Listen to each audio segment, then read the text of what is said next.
د زربازب عملیاتو نه وړاندې د بنو آزاد منډۍ کې به نه یوازې تر افغانستان پورې د چلغوزو کاروباریان او اړتیان په نظر راتلل بلکې د زرونو په شمېر مزدوران به هم ورسره په روزګار وو. ولې د زربازب عملیاتو نه وروستو د ژوند د نورو برخو په شان د دې منډۍ د چلغوزو په کاروبار هم ښکاره بد اغېز غورځېدلی دی.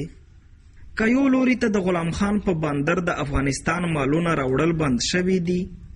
ولې بل لوري ته د شوال په ګاډون د وزیرستان زیاتره چلغوزي د امن د بدې وضع په وجه باندې مارکیټ ته د راوړلو په ځای په غرونو کې ضایع کیږي. همدغه وجه ده چې نه یوازې د چلغوزو کاروبار باندې بد اغېز غورځېدلی دی بلکې د کم پیداوار په وجه یې د یو من قیمت د 2.5 لکونو نه اوړېدلی دی. امیر په 100% کې 10% پاسل ملاویږي و د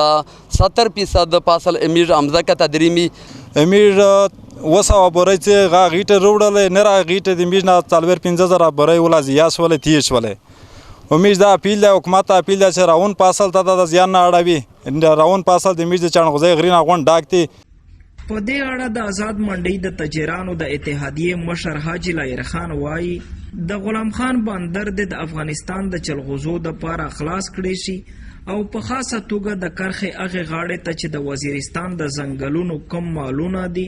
هغه ته د بهر د ټیکس نه د راوړلو اجازه ورکړلی شي. امیر حکومت ته د اپیل کې چې مخکې د کسټم عمله په بکخیل باندې و اف آر بکخیل اوس چې غلام خان ته د عمله یو ولا د ټول وزیرستان د جنسي کاروبار ورسره ختم شو او د امیر دا مارکیټ 219 کانال مارکیټ په دې کې د ارباو د کاروبار کې د داخل ټول مثال بیروزګار شول. د امیر چې کیم ایکسپورټران کاغه چاینا وی کاغه رابیون وی کا څوک پاکستان ته مو په ډېر مشکل سره وروستلی وی هغه د امیر د لوس نه وزیر اوندي افغانستان ته درېمي د کوبل نه ایکسپورټ کوي. امیر په لاهور کې فیصل آباد کې چینوټ کې اسلام آباد کې او پتهجنګ په دا علاقه باندې غټه فیکټری جوړ کړي و د کاروبار د پورا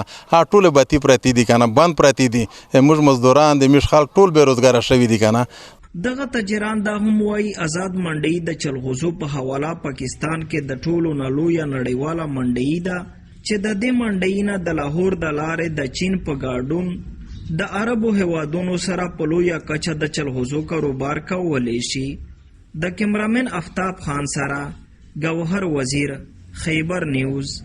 آزاد منډۍ، بنو.